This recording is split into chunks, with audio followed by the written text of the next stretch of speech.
muito boa noite. Estamos começando mais um programa Canal Aberto aqui na PUC TV, na NET, Canal 20, também pela internet. Nós vamos falar sobre política aqui no programa Canal Aberto. Aliás, não é novidade. A novidade hoje é que nós vamos falar também de habitação aqui no nosso programa. Para participar conosco, além do meu companheiro Ulisses Aécio, nós convidamos o presidente da AGEAB, ele que também já foi prefeito, político experimentado, já ocupou vários cargos dentro da vida pública e vai conversar com a gente aqui sobre habitação e também sobre política. Vamos discutir as eleições aqui no programa Canal Aberto. Luiz Estival, mais uma vez é um prazer receber o senhor aqui. Um prazer todo meu, João, Ulisses, estar aqui mais uma vez, falando um pouco de política, do trabalho, agora à frente da AGEAB, Agência Goiana de Habitação, discutindo aí, eu acho que é assuntos importantes para o telespectador, e dizer que a gente está aqui junto com vocês. Tá certo. Ulisses, boa noite. Boa noite, João Silvestre. Boa noite especial para você, telespectador do programa Canal Aberto aqui na PUC TV, e também para o nosso entrevistado, Luiz Estival, que foi prefeito de Nova Veneza e é presidente da AGEAB. Pois é, eu vou começar falando aqui do programa de uma festinha de aniversário que nós tivemos em família essa semana. Meu irmão José Silvestre fez aniversário, vários amigos presentes, a família, enfim, presente. Mandar um abraço lá para a Tereza, para o Severiano, né, a esposa dele, a Tereza. Todos estão nos assistindo aqui no programa Canal Aberto. Mas, Luiz Estival, interessante que o senhor foi prefeito de Nova Veneza, não é isso? Nova Veneza. Por 2 ou 3 mandatos? Eu fui um mandato de vereador, presidente da Câmara, fui vereador novo com 21 anos de idade, e depois eu fui eleito prefeito com 26 anos de idade. Na época, o prefeito mais jovem de Goiás e do Brasil. E depois eu fui reeleito prefeito, né? Fizemos um trabalho, fui reeleito, depois presidi a Associação Goiana dos Municípios. Eu tive na diretoria da Goiás Turismo e hoje eu estou presidindo a Agência Goiana de Habitação, a AGEAB. São experiências diferentes? São diferentes, são experiências assim, diferentes, mas tudo ligado aí ao municipalismo, às ações públicas. Então tem sido um desafio muito importante e é um aprendizado, cada dia um aprendizado, viu, Ulisses? Eu acho que a vida pública ela nos ensina muito. Eu acho que cada dia você lida com situações diferentes e essa bagagem, essa experiência que quando prefeito me deu uma experiência muito grande, que eu fui um prefeito que busquei fazer grandes amizades, com muitos contatos, muitas interlocuções, fiz um trabalho forte em Brasília. E a GM também, ela me proporcionou aí ter uma interlocução muito forte em todo o estado de Goiás. Você foi presidente da GM também, né? Da GM. Associação Goiana dos Municípios. Então foi um momento importante. Eu tive muitas experiências positivas, contato direto com os prefeitos, lidando direto com os problemas de cada município, cada região do estado. Então acho que é muito importante. Eu acho que isso, o meu currículo, ele tem cada dia um aprendizado, e eu sempre fiz política desde de criança, e faço política com amor, trabalho na vida pública com dedicação, gosto do que eu faço. Então acho que isso é importante, porque se o homem público, você não gostar do que faz, aí realmente não vai funcionar, né? Agora, o que eu tenho notado é o seguinte: a AGEAB, ela tem sido uma empresa, uma agência mais social, né? O trabalho dela é voltado mais para o social na área de habitação, não é isso? Para o social. Ela tem um papel importante na implementação dos programas sociais aí, de habitação de interesse social do governo de Goiás. Então ela tem essa responsabilidade, ela trabalha nesse sentido, para implementar aí a questão da habitação, construção de casas, parceria com o município, reforma de casas, programa de regularização fundiária, programa Casa Legal, que é entrega de escrituras, e tudo é feito em parceria com os municípios, com entidades, e ela hoje está presente nos 246 municípios. Então o papel hoje da AGEAB no governo de Goiás é esse papel de implementação e execução dos programas de habitação. E hoje nós temos trabalhado muito. Hoje a AGEAB, ela tem uma importância muito grande, é uma agência conceituada, é uma agência que tem todo um legado, toda uma estrutura. Eu assumi aí ela a todo vapor, trabalhando, e o ex-presidente, eu quero fazer uma referência do trabalho dele, o ex-presidente Marcos Abrão deixou um legado muito importante para a AGEAB. Eu acho que esse legado capacitou, credenciou a GEAB hoje a ela atingir esse nível de satisfação, de trabalho, de resultado aos municípios. Um dos grandes problemas da população brasileira, ou então alguns dos grandes problemas, é em relação ao transporte, saúde, educação e a moradia. O senhor acha que nessa última década houve uma evolução em relação à oferta de moradia, de habitação para as populações carentes? Ou o senhor acha que ainda foram passos tímidos, tanto em relação ao governo do estado quanto ao governo federal? Eu acho que nós avançamos muito nisso. Eu tiro por experiência. Quando eu fui prefeito, no primeiro mandato meu, era assim muito tímido a questão de habitação. Existia uma demanda muito grande, então era muito tímido, a gente tinha muitas dificuldades. Então, o governador ele tem uma sensibilidade muito grande, o governador Marconi, uma sensibilidade muito grande. Então, o governador ele investiu muito nos programas de moradia no estado. Hoje, o estado de Goiás hoje, ele se destaca na construção de casas, é um estado aí que tem ofertado unidades habitacionais em todos os municípios goianos. A GEAB está presente, existe parcerias de concreto, então hoje a gente constrói uma etapa de casa, já estão programando outras unidades e assim está acontecendo essas ações em todo o estado. Agora o pobre mesmo, aquele mais humilde, ele está tendo acesso a essas casas? Tem acesso. Inclusive está tendo acesso. Qual é o perfil das pessoas mais carentes? Qual que é a renda que precisaria para ter uma casa? E qual que é o procedimento para se adquirir uma casa? O procedimento é o seguinte, a pessoa tem que morar no mínimo 3 anos, né, no município, 3 anos. Em qualquer município? Qualquer município. No qual você estabelece um convênio com o município e no mínimo tem que estar morando 3 anos aqui no município, tem que comprovar isso.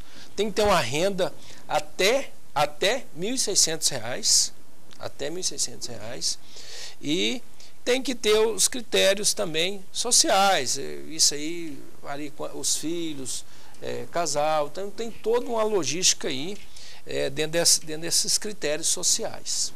Presidente, antigamente as casas, moradias não eram dadas de graça, ou seja, a pessoa ia lá, se cadastrava tudo e ganhava, mostrava que era carente tudo. Como é que é a política habitacional hoje no Brasil e em Goiás? As casas, ou seja, essas unidades não são dadas de graça, ou são dadas de graça também? Como é que é? Existem várias parcerias. Hoje a parceria que está acontecendo bem forte hoje no estado de Goiás, nós temos a parceria, nós unificamos o programa. O governador teve uma sensibilidade muito grande. Nós unificamos com o governo federal o programa Minha Casa Minha Vida, e o ex-presidente trabalhou na consolidação, na formatação dessas ações, de integrar os 2 programas, unificar o programa Minha Casa Minha Vida com o programa Cheque Mais Moradia do governo de Goiás. Então, uma casa que ela custaria, naquele momento, o governo de Goiás entrava com 20 e o governo federal com 10, isso em municípios menores, né? Em municípios maiores, o governo federal ele entra com uma parcela maior. Então, isso condicionou o estado a ofertar aí mais unidades habitacionais para o povo goiano. E com um agravante, o valor financiado ele diminuiu. Um exemplo, uma casa dessa que nós disponibilizando, o beneficiário ele vai financiar, quando essa casa é financiada, por exemplo, R$ 10.000, que ele vai pagar aí no espaço de 9 a 10 mil reais, que ele vai pagar no espaço aí de 10 anos. Então, uma parcela que, se não tivesse essa unificação dos programas, ele ia pagar aí em torno de R$ 400, R$ 500. Então, com a unificação, o custo dessa parcela, ele vai custar R$ 80. Então, é um valor simbólico aí. Isso porque a prefeitura geralmente dá o terreno, o governo do estado entra com uma parcela, o governo federal com outra, e a Caixa Econômica financia um outro total. Isso, quer dizer, há subsídio de todas as áreas. Isso. E o capital político dessas casas vem para todo mundo, né? O prefeito leva vantagem, o governo do estado leva vantagem, o governo federal também, já que é uma parceria que beneficia toda a população. E nenhum omite a participação do outro, que é interessante, viu, Ulisses? Sempre o prefeito respeita a posição do governo federal, do estado, E a gente tem visto aí que é uma parceria onde todo mundo capitaliza para si aquele benefício e a população sai levando vantagem com isso. Aliás, é um sonho, né? O senhor hoje administra uma empresa de realizar sonhos, isso. Porque todo mundo, quem é que não sonha em ter a sua casa própria, né? São dois sonhos que as pessoas têm. Primeiro, um bom casamento, uma boa casa e um ótimo carro. Juntando tudo isso aí, é a realização das pessoas, né? E isso, João, tem proporcionado para o estado de Goiás hoje, ele liderar aí, é o estado que mais constrói casas na federação, devido assim à visibilidade, à sensibilidade do governador. Por exemplo, esse ano quantas unidades já foram construídas? Nós já construímos hoje, nós já entregamos mais de 5.000 unidades, já foram entregues mais de 5.000. Nós estamos em execução, em fase de entrega de casas, são mais de 20.000 casas que nós estamos já em fase de entrega. Nesse governo Marconi, nesse ou governo. Não, nesse governo, essas casas já em construção. Em fase de contratação, nós já vamos para mais de 60.000 casas já construídas em todo o estado de Goiás. Então nós batemos o recorde na construção de casas. Aí, graças a essa sensibilidade e a unificação dos programas. Então isso tem proporcionado aí para Goiás as casas estão presentes, as unidades habitacionais estão presentes nos 246 municípios. Então hoje o município que você chega, você vê lá um conjunto de casas construídas. E o entusiasmo é tão grande, viu, João, igual você falou, porque o entusiasmo da casa própria ela é tão grande, é uma máquina de sonhos que nós estamos entregando a etapa de casa, o governador está inaugurando e assim o prefeito entusiasmado já comprando áreas para talvez já fazendo parceria direta. Nós temos também uma parceria direta com o município, entra com a área e nós entramos com subsídio, nós damos um valor até R$20.000 e o município entra com a mão de obra e também construção tem acontecido. Aí então, vai favorecendo, por quê? Porque a união de todos acaba fazendo com que o custo de uma casa que ficaria aí, talvez em 80, 100 mil reais, vai cair para 40, 50 mil reais, não sei se é esse o valor. Mas nós vamos perguntar para você, daqui a pouquinho, nós vamos para o intervalo, nós vamos saber como é que é feito esse processo, como que as pessoas podem ainda entrar dentro desse processo, qual o caminho para você adquirir uma casa própria através da AGEAB. Daqui a pouco, depois do intervalo comercial.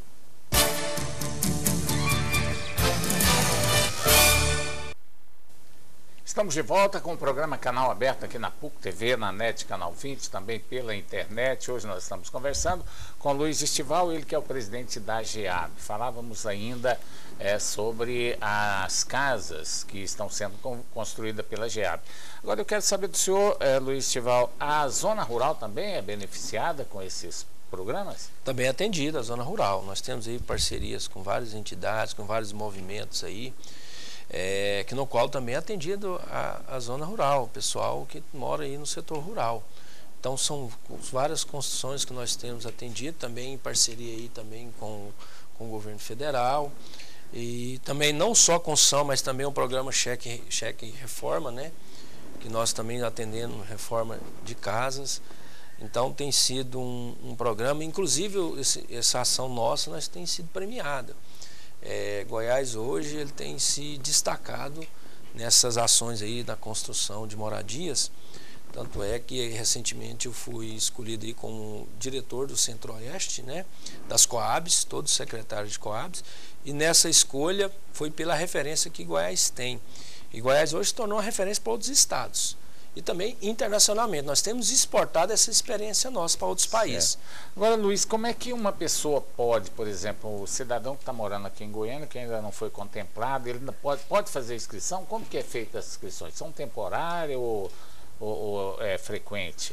Nós temos uma preocupação muito grande. Nós só abrimos inscrições quando o empreendimento está contratado e vai iniciar as obras. Porque no passado se especulava muito. Mandava fazer as inscrições e criava aquela expectativa, aquela falsa expectativa. Expectativa e pressão 30, 40 mil pessoas esperando, né? Sem expectativa. Era aquela. Então nós temos na formatação que foi feita, então só inicia as inscrições quando o empreendimento está contratado e as obras vão iniciar. Como é que é a demanda?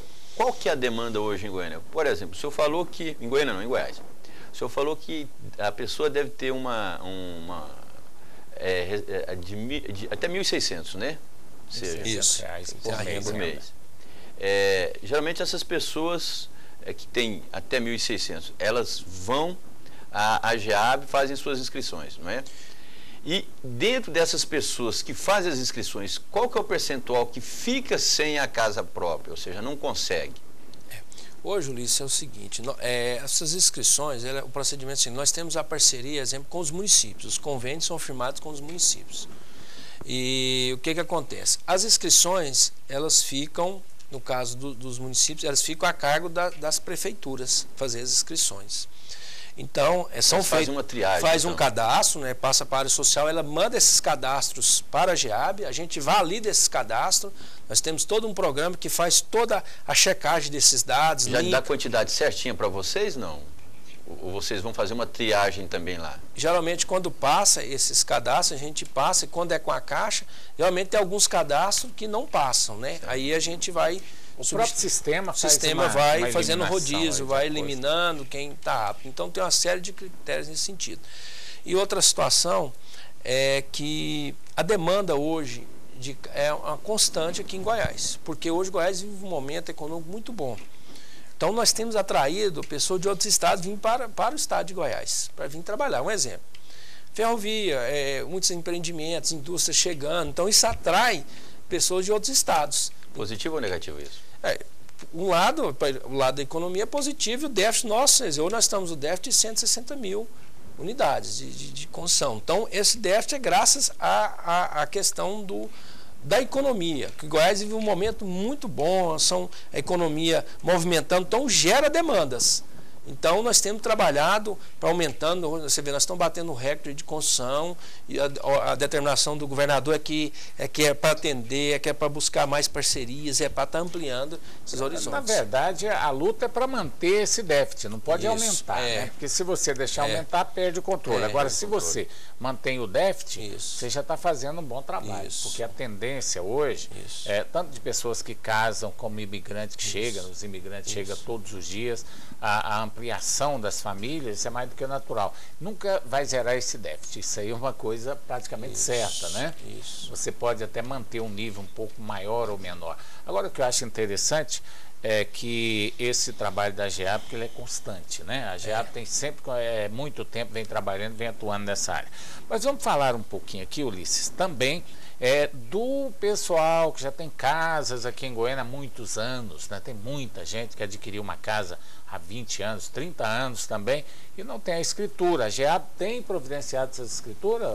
Tem também. Hoje a GEAB ela tem realizado o maior programa de regularização fundiária de toda a história do estado de Goiás. Tem sido uma referência nacional, nós temos batido recorde, nós estamos aí com mais de 38 mil unidades aí em fase de regularização fundiária. Quando a área do estado, nós atuamos diretamente nessa regularização dessas áreas quando é do estado. Quando a área é do município, nós trabalhamos no sentido de fazer parcerias com o município, porque se confunde muito.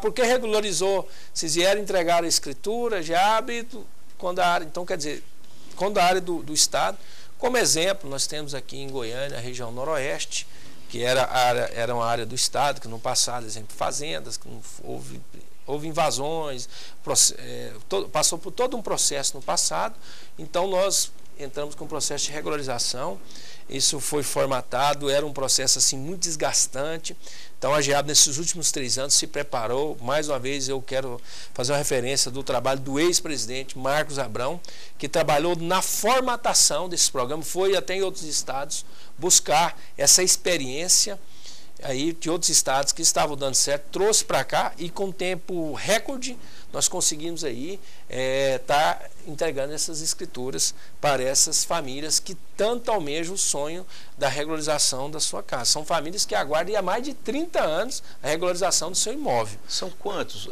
por exemplo, moradores hoje que ficam naquele anseio de terem as suas escrituras no estado de Goiás? Nós temos, são 38 mil unidades que nós estamos trabalhando. Pois é, mas aí acabou, finda-se com esse número, ou não? Não, ela sempre surge outras, sempre está surgindo essas demandas. É porque essas casas hoje mesmo da GEAB aqui que eles estão vendendo, daqui a uns tempos vai ter que fazer a escritura também. Agora o interessante é que o custo da escritura é que é caro, né? E o governo tem feito alguns convênios aí para baixar esse custo. E quem paga o custo da escritura? É o governo ou a população que paga, as pessoas? O custo é gratuito. Nós temos amparo, né? Amparo na legislação, que comprova essa área de interesse social, né? As famílias têm que enquadrar também, não é famílias, não é qualquer famílias que ganham até 4 salários mínimos, né? Que para enquadrar dentro desse processo. Então, essas famílias, elas gratuitamente essas escrituras. Então, nós da GEAB, nós temos internamente, nós temos alguns custos, são muito baixos esses custos, porque nós fizemos um trabalho aí junto ao Ministério Público, o ex-presidente fez um trabalho muito forte aí, em parceria com o Ministério Público, buscou para discussão, buscou audiências públicas, então conscientizou aí, nós temos a parceria com os cartórios, então é todo um processo aí que desencadeia nesse procedimento. Sobre as escrituras, depois que eu pego, por exemplo, a escritura, eu posso negociar a casa se eu quiser o imóvel. Realmente você pega a escritura e aí a partir do momento você pode... E quem entra, por exemplo, nesses programas de habitação de moradias populares, por exemplo, eu entro, a GEAB financia, eu consigo pegar a casa, eu começo a morar, não tem escritura, mas eu tenho quanto tempo que eu tenho que ficar ali para depois, se possível, se quiser, negociar? Geralmente a lei ela ampara nos 10 anos. A lei é de 8 a 10 anos, a lei que ela ampara isso. E outra situação é que também nós temos trabalhado, essas construções que nós fazemos agora, Ulisses, nós só começamos o empreendimento quando o loteamento está devidamente registrado em cartório para nós começarmos as inscrições. Então nós temos trabalhado com 2 frentes. Isso é anunciado para a população, é colocada a público para qualquer pessoa que enquadre fazer a inscrição? Das casas? As casas, quando nós começamos, é feito um chamamento, há uma divulgação em toda a cidade, as pessoas procuram até a parte social do município, né? A Secretaria de Assistência Social, e lá tem as assistentes sociais que vão fazer essa pesquisa aí, essas inscrições. Triagem, todo um procedimento. Colocar no computador para vir para Goiânia. Isso. Interessante.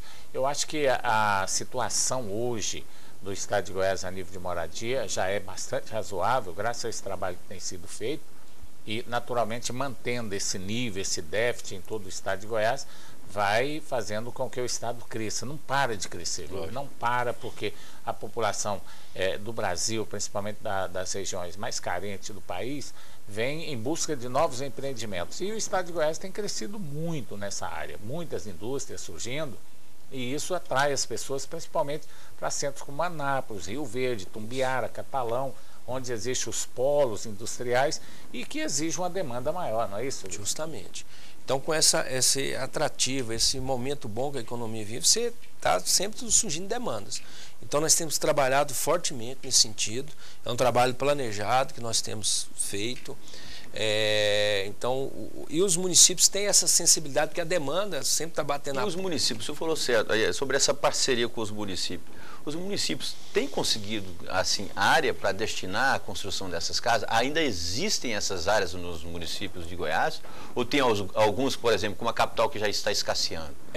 Tem algumas situações pontuais que está tendo alguma dificuldade. Agora, na rede metropolitana de Goiânia, houve uma valorização imobiliária muito grande. Então, alguns municípios estavam tendo dificuldade de adquirir essas áreas. Tem municípios pequenos que não têm verba sequer para administrar o município. Ele não dá conta de comprar área, né?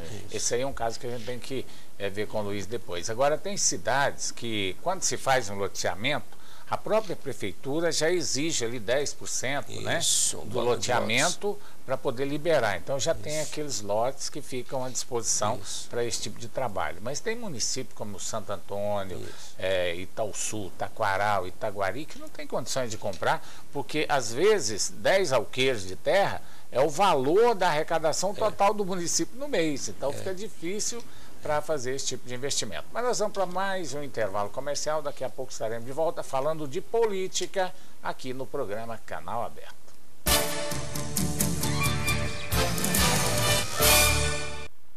Estamos de volta com o programa Canal Aberto aqui na PUC TV, na NET Canal 20 e também pela internet. Tem que falar um pouco de política, né, Ulisses? Porque o programa nosso aqui, se não falar de política, é capaz que o pessoal até briga com a gente, né?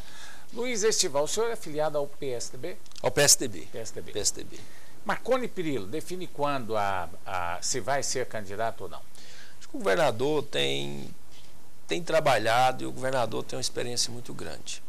Eu acho que ele tem uma estrela que brilha nele. Não é porque eu sou aliado do governador, mas a gente tem uma experiência, uma vivência política muito grande. Eu tenho uma frase comigo que eu carrego comigo, que o segredo do sucesso é o trabalho. Então o governador, nessa seara política que está acontecendo, o que ele priorizou? Realmente é uma priorização administrativa. Então o governador tem intensificado o trabalho, um planejamento que foi feito ao longo desses últimos 3 anos, trabalhado incansavelmente, de segunda a segunda. Hoje a gente anda em todo o estado de Goiás, a gente vê obras acontecendo nos 4 cantos do estado, em todas as áreas, seja de infraestrutura, de moradia, na área social, na área de saúde, na área da educação, enfim, então são várias correntes. Então o governador, ele tem priorizado essas ações. Então o momento político está chegando, as definições, eu acho que quem planta colhe, o governador está plantando uma semente positiva de trabalho, a gente acredita muito no seu trabalho e ele tem demonstrado isso com muita firmeza. Mas ele tem prioridade, uma agenda muito intensa de ações, de resultados. Eu vejo um otimismo muito grande em relação às pessoas que trabalham no governo, principalmente os auxiliares do governador Marconi Perillo, em relação à execução de obras em Goiás. O senhor acha que Goiás hoje, proporcionalmente, ou seja, assim, na sua importância também, é o estado que mais executa obras em todo o país, ou o senhor acha que tem outro estado que esteja fazendo mais do que ele? Ulisses, sem dúvida, eu afirmo sem dúvida. Eu tenho andado muito, esses últimos anos, eu tenho visitado outros estados. A gente vê hoje o estado, onde nós andamos, a gente vê obra acontecendo. E vê que o governador não é fácil, o ritmo dele é um ritmo muito forte, muito intenso, uma agenda muito forte. Então é um governador municipalista, é um governador presente nos municípios, as obras acontecendo, buscando parceria, usando a sua criatividade, usando o seu desprendimento. Talvez são coisas que está difícil, mas ele busca alternativa, busca parcerias fora. O Estado está acontecendo, com toda a dificuldade que tem acontecido. Quando ele não vê a dificuldade, então ele busca incansavelmente. Por isso que Goiás hoje tem se destacado, não é por acaso. É por essa postura dele como um gestor público, que não tem medo, corajoso, desprendido, que sempre busca novos horizontes aí para o Estado. Então Goiás hoje, Luiz, não tenho dúvida, é o Estado que mais constrói casas, constrói obras, e um governador, um Estado que se destaca. É uma situação... de momento, eu até concordo que o governador não deve anunciar mesmo, mas ele está anunciando que deve ser, a base aliada acredita que o governador deverá se posicionar ainda no final de maio, começo de junho. O senhor acredita que até lá ele já definiu se vai ser candidato ou não? Eu vejo que ele está trabalhando, está visitando uma agenda muito intensa nos municípios, está levando, vistoriando obras, lançando obras, enfim. Então seria uma pré-campanha? Não, eu acho que a determinação que o governador nos deu é de trabalho. Todas as reuniões administrativas que nós tivemos, o governador a todo momento é focar na parte administrativa. O senhor vê a disposição dele de ser candidato à reeleição? Porque a gente ouve aí por parte de alguns analistas que ele pode lançar outros nomes, inclusive o próprio presidente da OAB, não é? Henrique Tiburcio é um dos nomes cotados aí. Ou o senhor acha que ele deva ser de fato o candidato para disputar com o Gomide, com o Iso, com o Friboi ou com o Vanderlan? Eu vejo naturalmente, nós temos o governador como nosso líder, né? O governador é o líder, é o governador que tem trabalhado, a gente acredita no seu projeto. Então eu particularmente, é uma opinião própria, eu acho que o governador deve ser candidato, tem que ser candidato. Não porque de aliado, mesmo porque eu acho que a experiência que o governador tem, o Estado está dando certo, as coisas têm acontecido com dificuldade, com todas as dificuldades, o Estado tem crescido. O Estado de Goiás hoje é uma referência Então, acho que o governador tem todas as credenciais para ser o candidato. Mas eu acho que ele está esperando a hora certa, o momento certo. Eu acho que tudo tem a hora certa. O governador é um homem inteligente, um homem de visão, um homem que tem uma visão de futuro, então tem uma inteligência muito grande. É um homem trabalhador. Então eu acredito na hora certa, ele vai definir. E a hora a gente sabe aí que está próximo já, então tudo tem. Ulisses, o que eu acho interessante é o seguinte, quando se fala em outros nomes da base aliada para disputar o governo, fala-se assim timidamente. O governador tem o controle total e absoluto do estado de Goiás, isso ninguém discute. Ele tem o estado na mão, eu estou falando administrativamente, ele comanda o estado, ele comanda a base aliada dele, tanto é que nenhum deputado federal, estadual, nenhum político, nenhum prefeito, nenhuma pessoa ligada ao governador admite a possibilidade dele não ser o nome para disputar o governo em 2014. Então a gente vê o carisma dele, a atuação dele e o grupo fechado, que isso é importante numa eleição, um grupo fechado, e o grupo da base aliada do governo está muito fechada. Concorda comigo, Luiz? Concordo. Eu não estou falando por mim, eu estou falando pelo que eu vejo. Isso fechado, coeso, né? Então, todo mundo fechado, todo mundo coeso, ninguém fala uma coisa diferente da outra, não há uma sintonia total nesse grupo, e isso é positivo para o estado de Goiás e também para a base aliada, que isso aí já não é um problema nosso, né, Luiz? Nós somos jornalistas, claro, nós estamos analisando. Então, esse grupo fechado do Marconi Perillo não dá espaço para que haja especulação. Qualquer um que vem falar, fulano de tal é candidato e tal, eu não acredito. Eu acho que o grupo está fechado, o grupo do governador está muito fechado, os partidos estão todos em sintonia. O contrário já ocorre com a oposição, né? Ao contrário, o que eu ia falar agora é o contrário do que está acontecendo com a oposição. Por exemplo, nós temos hoje aí essa incerteza dentro do PMDB. Muita gente acha, até algumas pessoas que nós entrevistamos aqui no programa, disseram que é positivo para o PMDB, que está na mídia essa discussão, não sei se isso é positivo, está na mídia, né? Dessa maneira. Então há essa incerteza. Amanhã o diretório do PMDB vai se reunir para definir se vai haver prévia ou se vão antecipar as eleições. Quer dizer, pelo que eu estou sentindo, pelo que nós estamos vendo na mídia, né, todos os companheiros da imprensa têm divulgado, amanhã não sai nenhuma solução. Quem está esperando aí uma definição amanhã, não haverá definição. Pode tirar o cavalinho da chuva, porque ainda estão muito longe de chegar a um acordo, Iris Rezende Machado e Júnior do Friboi. Amanhã poderá ser definido se vai antecipar a convenção ou se vai ter uma prévia dentro do partido. O Iris Rezende, você acompanhou aí pelo noticiário, não sei se você tem contato mais direto com o Iris, ele disse que não vai disputar prévia, que 56 anos de idade, que é conhecido em todo o estado de Goiás, que até criancinha de 6 anos conhece ele, né? Isso é o que está sendo dito pela imprensa, que ele não disputaria prévia. Aí como é que vai ser? E outra, então? Uma coisa também, né? Uma disputa que pode ser inglória para ele também, né? Ele não se preparou para isso, enquanto que o próprio Friboi tem preparado, ou seja, tem se preparado até para a disputa da prévia. Ou seja, quer mostrar força dentro da convenção. E o Iris, ele acha que não. E se ele entrar, ou seja, se for emparedado aí, se perder para ele, vamos dizer, uma aposentadoria assim, não vou dizer tanto precoce não, mas para ele, para a visão dele, que tem a disposição de governar Goiás ainda, quem sabe mais um mandato e quem sabe mais outro, né? A disposição dele é grande. É possível, claro que é possível, né? Não é muito bom essa prévia. Aliás, eu sou até contra esse negócio de ficar falando de idade do Iris Rezende Machado, isso é preconceito. Gente, falar de idade é preconceito. Nós vivemos num país em que chegar a 100 anos é a coisa mais natural possível. Tem motorista dirigindo aí com 100 anos de idade, advogado trabalhando com 100 anos de idade.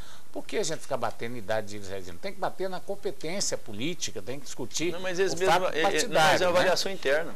Existe essas avaliações. Partidário. Agora, a avaliação interna realmente tem. Agora, o que eu acho interessante é que, quando ele faz essa colocação, é preciso que a gente reveja um pouquinho a história política, porque o Iris tem realmente um passado de muitas vitórias no estado de Goiás, mas ele vem aí de 3 derrotas consecutivas, justamente. Uma para senador, 2 para governador, e também o candidato dele perdeu 2. São 5 derrotas consecutivas para o grupo da base aliada do governador. Então eu acho que o momento, eu penso que o PMDB deveria estar unido agora com o objetivo de ganhar o governo. Dessa maneira com que estão trabalhando, a gente vai ver um pouco mais adiante qual será o resultado de tudo isso. Porque política a gente só sabe depois que abre as urnas, né, o que pode acontecer. Agora, Luiz Estival, essa disputa interna dentro do PMDB, claro, o senhor não vai comentar isso, mas o governo, a base aliada, é proveitoso para a base aliada essa disputa ou não? Nós estamos focando muito a base aliada, o governador, toda a equipe, nós estamos focados em resultado, em trabalho. Eu acho que você vê que a gente tem a todo momento, nós temos buscado aí trabalhar, buscar um resultado, levar um trabalho a todo o povo goiano, a todos os municípios. Então existe essa disputa interna que a gente respeita, é uma disputa de cada partido. Então a gente está focado muito nessa parte hoje de cumprir o nosso papel, de fazer bem feito. Então o governador tem focado muito nesse sentido.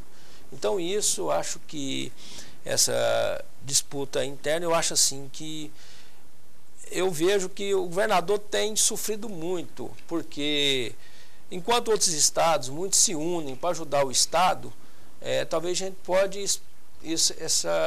eu falo assim, quando a gente tem mandato, o processo político, eu quero construir no sentido seguinte, essa disputa que está acontecendo internamente poderia, assim, parlamentares de outros partidos, está somando as forças, focando mais no Estado, né? No Estado, e o governador tem trabalhado nesse sentido. O governador tem tido um comportamento republicano, o governador tem atendido, a ordem que ele tem é para atender todos os municípios, todos os prefeitos, independente da cor partidária.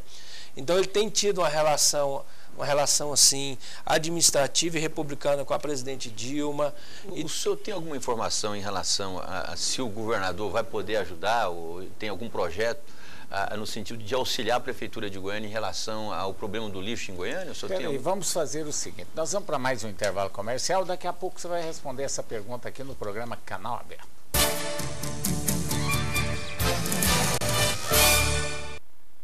Estamos de volta com o programa Canal Aberto aqui na PUC TV, na NET Canal 20, também pela internet. O nosso convidado de hoje é o Luiz Estival, presidente da Agência Goiana de Habitação.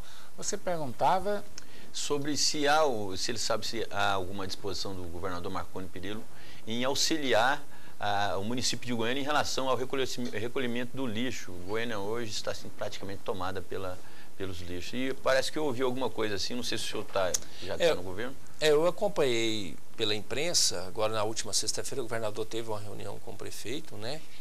E parece que ficou estabelecida uma parceria aí, eu não participei, mas eu noticiei pela imprensa. O governador tem tido uma sensibilidade muito grande com a capital, é um governador de cabeça aberta, sempre é sensível às parcerias, buscar um resultado para a comunidade, principalmente para Goiânia, que realmente hoje é a capital, as dificuldades todos nós passamos. Então o governador tem buscado essa parceria. O que acho que o governo de Goiás pode oferecer nessa parceria, o governador tem buscado incansavelmente oferecer essa parceria, essa sintonia aí para o resultado estar atendendo ao povo goianiense. Então eu vejo que essa reunião, me parece que eu vi muito por alto a questão de parceria da compra de novos caminhões coletores de lixo, alguma coisa nesse sentido. Eu acho interessante porque uma parceria entre o governador, entre o governo do estado e prefeitura é uma coisa muito natural, lógico, independente de partidário, né, situações partidárias, até porque a população ela vive na cidade e automaticamente no estado. Não dá para você viver no estado sem estar morando na cidade. Ou mora em Goiânia e Goiás. Você mora em Goiânia e no estado de Goiás. Não dá para você morar só no estado de Goiás ou só em Goiânia. Então, eu acho que é necessário, e o governador sempre demonstrou esse interesse dessa parceria, desde quando ele entrou no governo, ele sempre falou isso, que executivo não faz oposição, governo não faz oposição ao governo. E tem mantido uma relação republicana com todos os municípios, todos os partidos. Eu acho que Goiânia, no momento, está precisando de ajuda, porque a situação, principalmente do lixo e dos buracos aqui na capital é muito grande, é compreensível, né, a situação dos buracos até certo ponto, porque é período chuvoso. Agora, com relação ao lixo, realmente é muito preocupante, porque através do lixo vem a dengue, através da dengue vem as dificuldades nos hospitais e outras coisas mais ali. Às vezes de você estar atendendo um paciente com um outro tipo de doença, você está atendendo ali uma pessoa que sofreu dengue por causa do lixo, por causa da água, uma série de fatores que realmente prejudica. Mas eu quero voltar aqui à política, Ulisses Saez. Nós falamos aí do governador Marconi Perillo, que deve anunciar mais daqui a algum tempo, uns 40 dias aí, se é candidato ou não, né? Por enquanto ele ainda não anunciou nem pré-candidatura, mas nós temos a disputa entre Júnior do Friboi e Iris Rezende Machado, que deverá definir, não tem espaço para os dois, é um ou outro candidato a governador, Vanderlan Cardoso e também Antônio Gomide. Olha, há muito tempo que eu não vejo uma disputa boa como essa, opções para o torcedor, para o eleitor. O eleitor torcedor, que é importante, é torcedor também, né? Porque lógico, eleitor torcedor quem vota num candidato torce para ele, lógico, claro. Então, a gente não vê há muito tempo bons candidatos, assim, em termos de potencial de votos. Todos os candidatos que foram até hoje foram bons, né? Naturalmente. Um com menos potencial de voto, outro com mais, mas estiveram aí, participaram dessa democracia. E no momento nós temos aí candidatos, pré-candidatos com possibilidade de vitória. Vanderlan Cardoso tem possibilidade, Antônio Gomide vem aí forte, é um candidato fortíssimo, né? O próprio Iris ou Friboi, um dos dois, que vai ser candidato também muito forte, e o governador Marconi Perillo. Então eu acho que nós temos hoje 4 pré-candidatos ou pré-candidatos de bom nível, de bom potencial, e com certeza mais uns 2 deverão surgir aí, né, Ulisses? A tendência é que surjam mais alguns, principalmente dos partidos alternativos, dos partidos assim mais nanicos, partidos de esquerda. Agora, creio que seja uma disputa extremamente apertada, ou seja, o que for vencer vai vencer com uma margem muito pequena, até porque nós temos aí já alguns pré-candidatos já estabelecidos aí, com currículo já, não é? E já foram ocupantes de cargos no executivo, o executivo estadual ou então o executivo municipal. E a tendência é essa, vamos dizer, uma polarização no segundo turno. O grande agravante aí, João, Luiz Estival e telespectadores, é em relação, por exemplo, vamos dizer, a vontade expressa do eleitor se manifestar nas urnas em outubro agora, se for a mesma de junho passado, ou seja, naquelas manifestações. Provavelmente aí o eleitor deve despejar numa candidatura assim que tenha menos desgaste político, ou seja, que não tenha nenhum tipo de avaria na sua condução até hoje. Nós sabemos que tem alguns candidatos aí que estão disputando pela primeira vez e pode ser que tenha também um descarrego de voto nessas eleições de outubro.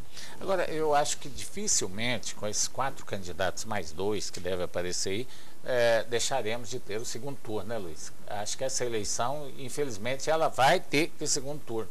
Você concorda? Hoje o cenário está desenhando aí, são várias frentes aí de vários candidatos, né? Então, a avaliação mais concreta é depois das convenções, né? E da Copa. Da Copa também, né? Copa também. Mas a expectativa é nossa, que eu vejo que eu acho que essas definições aí vai fazer o retrato realmente, o retrato que vai ser, nós vamos ter primeiro ou segundo turno nesse desenho, esse amaranhado que vai acontecer nos próximos dias aí, meses aí. Você falou de Copa, Ulisses, mas vai ser um negócio muito interessante, porque o assunto principal vai ser a Copa, mas a política vai ficar ali misturada, quer dizer, emparelhada. Vamos fazer campanha na rua, vai andar na rua até meio-dia, vai ter o jogo tal hora, então vamos parar todo mundo, assiste o jogo da Copa e depois vai ter que sair pedindo voto. Porque se deixar para depois da Copa, dependendo do resultado dessa Copa do Mundo, eu já falei, aliás, o programa aqui foi um dos primeiros a falar, né? Que a Copa do Mundo vai ser fator decisivo nas eleições de 2014. Nós abordamos esse assunto aqui em primeiro lugar, falando que ela seria decisiva. E eu ainda continuo achando que vai ser decisivo. Se o Brasil ganha, a euforia da população vai beneficiar o governo, sem sombra de dúvida, os candidatos do governo vão levar vantagem com isso. Agora, se perder, a oposição vai crescer porque vai ter mote de campanha, né? Aí vai começar a criticar e vai pegar o embalo da Copa o quadro poderá ser bem diferente. Agora, a única coisa que eu espero, Luiz Estival e Luiz Saes, é que as manifestações, se ocorrer, a maioria estão apostando que vão ocorrer, seja mais tranquila, seja pacífica e que não tenha violência, porque a violência é terrível, né? E outra coisa, João, a gente tem que estar muito atento, porque o processo político ele é sério. Então eu acho que nós estamos aí decidindo o destino do nosso Estado, do nosso país, nos próximos 4 anos. Então o instrumento que nós temos aí é o voto, é avaliar as propostas, o resultado do trabalho, tudo isso. Então a gente tem que ter muita atenção nisso. Não é porque eu não sou político, eu sou político, não é por causa disso. Eu acho assim, o voto ele é sério, então a gente tem que ter muito esse equilíbrio nesse sentido, para que no momento ele não deixa influenciar o futuro dos próximos anos. Justamente isso. O próprio eleitor deve tomar muito cuidado, ou seja, ele não deve procurar misturar Copa do Mundo com eleições de outubro, não. Tem que saber diferenciar as duas coisas, né? Porque você não pode votar com o chute do Neymar na trave, né? Tem que votar com o voto na urna. Tudo indica que seja na trave, né? Agora, eu só quero fazer uma ressalva aqui, Ulisses, porque tem muitos companheiros aí, muitos jornais, televisão, rádio, notificando uma possível candidatura solo de Ronaldo Caiado. Eu quero deixar claro aqui para o eleitor que está nos assistindo. Ao governo, né? Ao governo. Não, a senador. Senador. Não há a menor possibilidade de um partido lançar um candidato a senador de maneira solo. Para ele ser candidato ao Senado, eles têm que estar coligado com um partido que tenha candidato a governador e vice-governador. É obrigatório a chapa completa. A coligação tem que lançar um candidato a governador, um candidato a vice e um candidato a senador. Se o Ronaldo Caiado quiser sair solo, ele vai ter que lançar um candidato a governador pelo DEM, um candidato a vice-governador pelo DEM, e aí sim, o pessoal pode ficar até de corpo mole, não pedir voto para ele pedir só para senador. Então ele precisa de uma coligação com vice e com governador para ser candidato. Então não tem essa de solo, aí vai ser candidato solo, dá-se a impressão que ele pode sair sozinho pelo DEM. Não pode, não pode. A legislação exige chapa completa. Governador, vice-governador e senador, sem esses 3 cargos não há a menor possibilidade de um candidato sair, tá certo? Lógico. E o pior... Agora, o grande problema é o seguinte, que ele lançou, o governador Marconi Perillo teve como candidato a vice-governador José Eliton, que era do mesmo partido que o Ronaldo Caiado. Ou seja, o Ronaldo Caiado se absteve ali de presenças em palanque, de dar depoimento próprio, pedir voto para o Marconi Perillo. Pode ser que haja um acordo também nesse sentido, né? Que ele seja candidato e... Tem que conversar muito, né? Vai ter que conversar muito, o que nós não podemos fazer mais, viu, Liz? Porque o programa chegou ao final. Infelizmente, passou rápido. Eu quero agradecer o Luiz Estival, presidente da GEAB, já veio aqui pela 2ª vez. Antes ele veio como presidente da AGM, agora veio como presidente da GEAB. Foi muito bom receber o senhor aqui, foi um papo gostoso. Obrigado por ter vindo. Obrigado, João Silvestre, obrigado, Luiz Saers, obrigado a todos os telespectadores. É um prazer muito grande vir aqui sempre. A gente sabe que aqui está discutindo os rumos do nosso estado de Goiás, falando da política, do trabalho. Do trabalho, eu vim aqui mostrar um pouco do trabalho que o nosso governo tem feito, tem trabalhado incansavelmente em prol do povo goiano, trabalhando com resultado, focando em obras, em benefício para o povo goiano. O governador tem tido esse zelo. Então, quero agradecer essa oportunidade e deixar que eu estou à inteira disposição. Parabenizar vocês por esse trabalho que vocês fazem. Realmente é orgulho para nós goianos essa orientação que vocês fazem, esse debate político. Então, desejar aqui boa sorte para nós, que Deus abençoe a nossa caminhada e abençoe vocês sempre. E uma boa noite a todos. Muito obrigado por estar aqui. Quantas vezes precisar, vou estar sempre aqui com vocês, discutindo um pouco, falando das ações nossas. Tá certo. O Ulisses Aécio tem abraço hoje? Vou mandar um abraço para o Jonas Rochas, que é aniversariante de hoje, e também para o Mário Ganan e Ângela Ganan, lá do setor Coimbra. Tá certo, meu abraço a eles também. Mais uma vez, meu abraço à Tereza e também ao Severiano Silvestre, meu irmão e minha cunhada, e ao professor Eduardo, diretor-geral aqui da PUC, que está sempre nos assistindo. Obrigado pela audiência. E olha, o programa agora tem também no domingo. Esse programa, além de hoje, será reprisado no domingo a 1h da manhã, ou seja, na segunda, né, 1h da manhã, aqui na PUC TV. Eu quero deixar o convite para você estar conosco, então, na próxima segunda-feira, com mais um programa Canal Aberto. Até lá, boa noite, obrigado pela audiência.